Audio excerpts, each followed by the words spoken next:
کیا وہ شخص جو پہلے مردہ تھا پھر ہم نے اسے زندگی بخشی اور اس کو وہ روشنی عطا کی جس کے اجالے میں وہ لوگوں کے درمیان زندگی کی راہ طے کرتا ہے، اس شخص کی طرح ہو سکتا ہے جو تاریکیوں میں پڑا ہوا ہو اور کسی طرح ان سے نہ نکلتا ہو؟ کافروں کے لیے تو اسی طرح ان کے اعمال خوشنما بنا دیے گئے ہیں،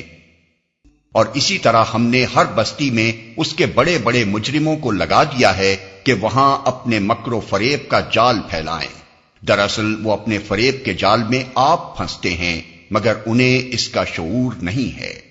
جب ان کے سامنے کوئی آیت آتی ہے تو وہ کہتے ہیں ہم نہ مانیں گے جب تک کہ وہ چیز خود ہم کو نہ دی جائے جو اللہ کے رسولوں کو دی گئی ہے۔ اللہ زیادہ بہتر جانتا ہے کہ اپنی پیغامبری کا کام کس سے لے اور کس طرح لے۔ قریب ہے وہ وقت جب یہ مجرم اپنی مکاریوں کی پاداش میں اللہ کے ہاں ذلت اور سخت عذاب سے دوچار ہوں گے۔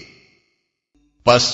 یہ حقیقت ہے کہ جسے اللہ ہدایت بخشنے کا ارادہ کرتا ہے اس کا سینہ اسلام کے لیے کھول دیتا ہے، اور جسے گمراہی میں ڈالنے کا ارادہ کرتا ہے اس کے سینے کو تنگ کر دیتا ہے اور ایسا بھیجتا ہے کہ اسلام کا تصور کرتے ہی اسے یوں معلوم ہونے لگتا ہے کہ گویا اس کی روح آسمان کی طرف پرواز کر رہی ہے۔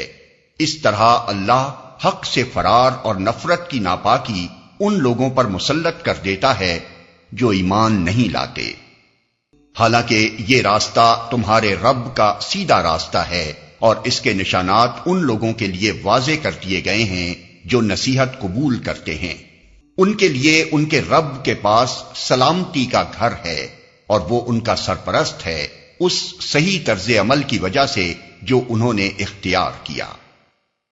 جس روز اللہ ان سب لوگوں کو گھیر کر جمع کرے گا اس روز وہ جنوں سے خطاب کر کے فرمائے گا، اے گروہ جن، تم نے تو نوع انسانی پر خوب ہاتھ صاف کیا۔ انسانوں میں سے جو ان کے رفیق تھے وہ عرض کریں گے، پروردگار ہم میں سے ہر ایک نے دوسرے کو خوب استعمال کیا ہے، اور اب ہم اس وقت پر آ پہنچے ہیں جو تو نے ہمارے لیے مقرر کر دیا تھا۔ اللہ فرمائے گا، اچھا اب آگ تمہارا ٹھکانہ ہے، اس میں تم ہمیشہ رہو گے، اس سے بچیں گے صرف وہی جنہیں اللہ بچانا چاہے گا، بے شک تمہارا رب دانا اور علیم ہے۔ دیکھو اس طرح ہم آخرت میں ظالموں کو ایک دوسرے کا ساتھی بنائیں گے اس کمائی کی وجہ سے جو وہ دنیا میں ایک دوسرے کے ساتھ مل کر کرتے تھے۔